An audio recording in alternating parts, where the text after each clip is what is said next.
Hi guys, welcome back to the channel. In today's video I'm looking at a couple of ways to upgrade my Karcher. For me, this is my backup machine and it's the machine I use when I'm around the Milton Keynes area. I have a few customers down there and for me it doesn't make any sense lugging the other machine around. So as many of you know, all the standard pressure washer hoses, they're pretty naff.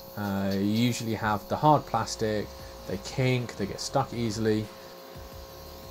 On these newer machines, I don't know if they're a bit better, but they're certainly not as bad as I used to remember them. So if I position the Karcher on the corner of the car, I almost get around the whole thing.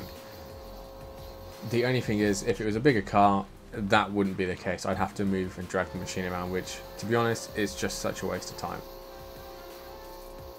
Now, I wanted to give the production hose a fair chance of comparison, so when I purchased this machine from the Karcher outlet, it actually came with an extra long hose. This simply clicks into the top of the production hose, and then you can click into the gun as normal. For me, it's pretty naff. I don't know why, it seems to be harder than the black hose that comes standard with the machine, so I don't really know what Karcher we're thinking of here.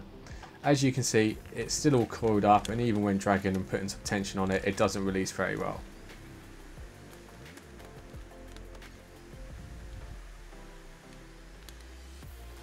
So onto my Flexi hose now. This one was purchased from Direct Hoses, but you can get them from pretty much anywhere now. You can get them from Amazon, and you can also get them from any pressure washer outlet.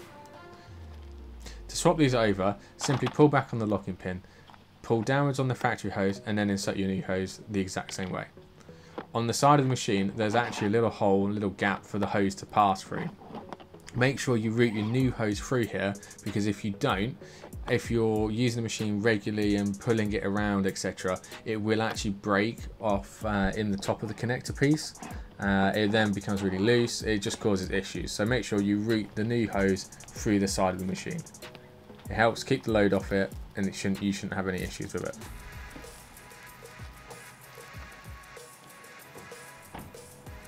As you can see, walking away from the machine, the new hose is super easy to move. In terms of performance and water flow, I can't really see any difference in the water coming out of the machine. I think only when you go over 100 meters will you actually affect the amount of water, the flow rate that comes out. I've decided to walk away here from the machine with the direct hoses, and as you can see, it's super easy. It doesn't get stuck, doesn't get caught up. Whereas the Karcher one, as you can see, it's an absolute nightmare. I'm fighting with the hose, trying to get it uncoiled. I don't know if it's just the way I do it. Perhaps you're supposed to have the yellow bit in the machine rather than at the end of the gun. I don't know. But for me, it just doesn't work very well. The other upgrade you can get are these Karcher quick release adapters. I'll link them in the description below. You can use these to then allow different tools, different nozzles that are quick release.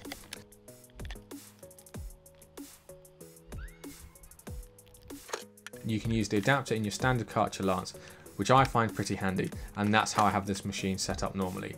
As you can see here, it connects in as normal, and then you can have the quick release nozzles or quick release snow foam lance, etc. attached onto it. I also wanted to show you that direct hoses do a quick release gun, and that this also connects back to your standard Karcher connector.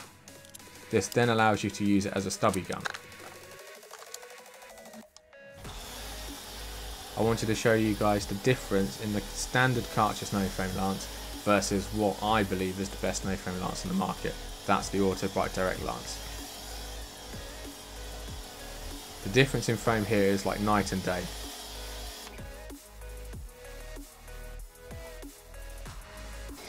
Now, I might get slated here a little bit in the comments because you do want a foam that falls away from the car. Some people may say the Autobrite one is too thick. For me, I personally don't want a foam that's too runny.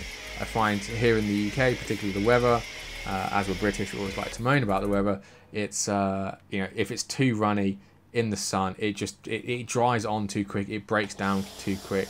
Having a thicker foam, for me, works better. With the standard Karcher lance, I know some people do use them, but I would highly recommend upgrading because You know, ideally you want the panels to retain most of the foam for at least 5 to 10 minutes to help break down the dirt, to help pull away from any shut gaps, etc. As a bit of a joke, I tried to use the Karcher with a 100% dilution rate. It was 100% product. I would never usually do this, but I thought for the video, let's just chuck it in and see what happens. Usually for snow foam, I will use 150ml of snow foam product and then top up to the 1 litre watermark. Personally for me, I find that's the best dilution. It works all year round for me. If you want to go super in depth, you could also calculate the PIR or the panel impact ratio, and I might do a video on this later in the year if you guys want to see this. So there you go, those are my Karcher upgrades. It helps me cleaning cars, detailing cars much quicker, much easier. I'll have links below to all of the products. If you do click on any of these, I might receive a small amount back from the provider, but doing so, it helps me invest more into the channel and continue to bring the content that you guys like. Thank you again for watching, and I'll see you on the next one.